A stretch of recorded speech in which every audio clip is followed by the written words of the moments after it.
От началото на тази година в Националната библиотека работим по стажантска програма от висше образование към заетост.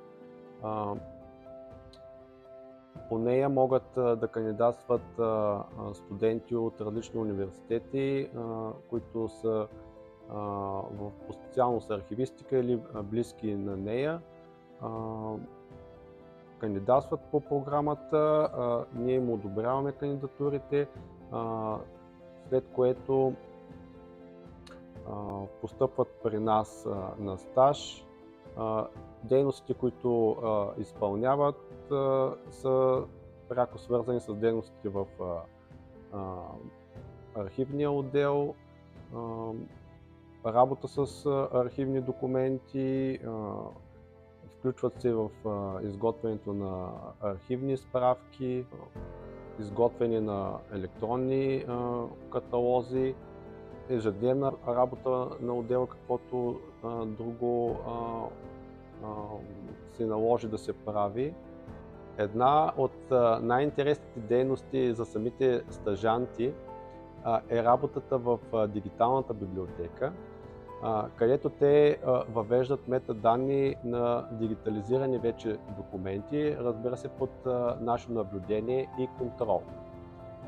Това се случва веднъж седмично, когато бъдат качени сканирани вече документи, самият стажант започва работа по тях, документ по документ, въвежда метаданните към него, понякога се налага разчитане на самия документ, което им дава една много добра практическа основа и е интересно и полезно за тях.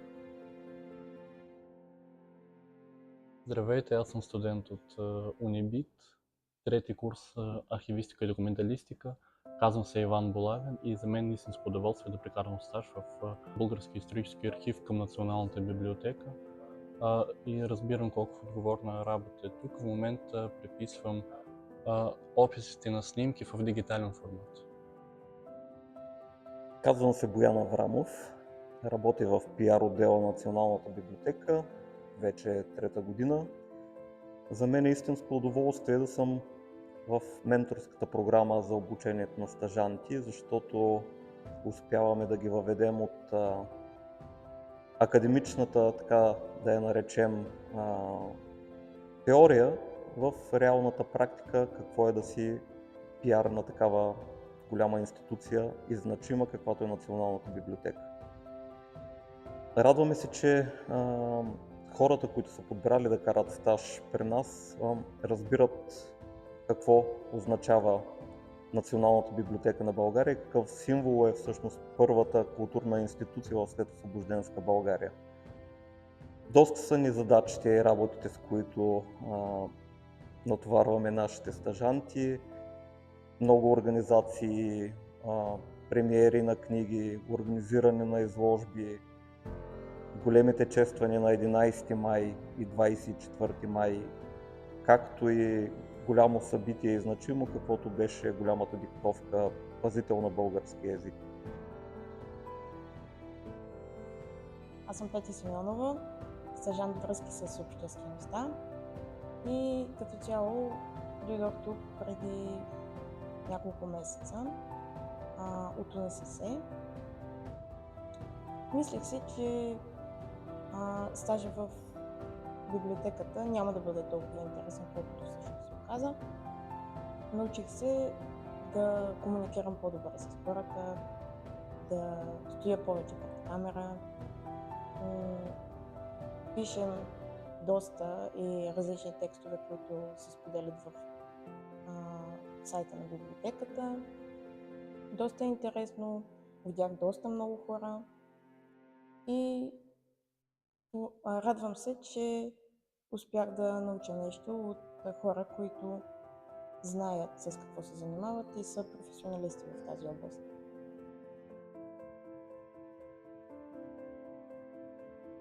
Здравейте, казвам се Елена Начева и съм студент по връзки с обществеността в журналистическия факултет на Софийския университет. Вече уча това трета година и аз съм изключително щастлива, че си карам практиката или стажа в Националната библиотека. За мен Националната библиотека е място, освен за литература, за четене на книги, за обогатяване на знанията. Това е институция и това е страхотна възможност за млад човек да види всъщност, да се потопи в една малко по-висша форма на обучение. Също така, менторите ми всеки ден ми показват какво е да си пиар в една институция, какво е да се занимаваш с доста важни хора, какво е отношението към тях, етикетите и като цяло как можем да приложим това, което учим в професионална среда. Националната библиотека е една от най-подходящите институции за тези студентски практики, защото тук студентите могат да намерят така много голям аспект от дейности, от различни дейности и могат да видят и да научат много, което дава много голямо предимство. Отделно от това, тук колегите ментори, които сме, това са експерти с дългогодишен опит, които могат да предадат много от своите знания и опит, натрупани в годините на професионално развитие.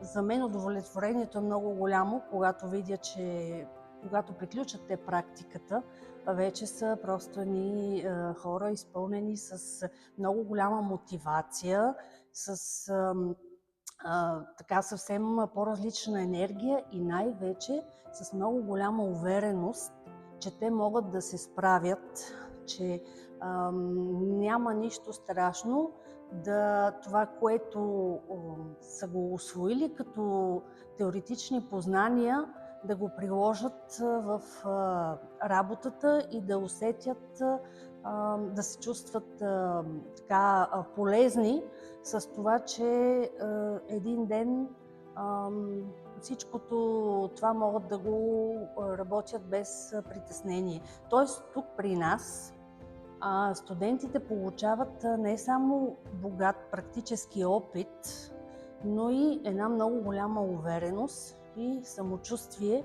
че наистина са едни пълноценни хора, които така с голям професионализъм вече ще могат да се включат в редиците тук на служителите. Без значение дали при нас в нашата библиотека или в друга библиотека и културна институция, съвсем така уверено ще могат да се впишат в работните процеси. Здравейте, аз съм Александра Бунчева и съм студент в Унибит със специалност Бинус. Получих възможността да бъда стажант в Националната библиотека и за мен това е невероятна възможност за моето кариерно развитие, защото първо съм любител читател, второ съм нещо като човек, който се опитва да стане публикуван писател и за мен е невероятно голяма привилегия да съм заобиколена цял ден от книги, от хора, които също четат, учат. И просто цялата среда е много вдъхновяваща за един студент, но също и за един читател, наклонена черта писател. И да, просто като читател по-хубаво нещо това цял ден да си заобиколен от книги няма. Мисля, че и други любители и читатели биха се съгласили с мен. Но не си мислете, че като стажант в Националната библиотека по цял ден седя и чета. Не. Всъщност това е голяма отговорност, защото работим с документи. Има издания, които са от преди да се родя, което е повече от 20 години. Тези издания трябва да се пазят, за да може да се запазят за идните поколения. Всъщност дигитализацията е страхотно нещо, но нищо не може да се сравнява с едно хартиено копие. И за мен е чест и гордост. Всъщност за цялото ми семейство е гордост да съм в Националната библиотека.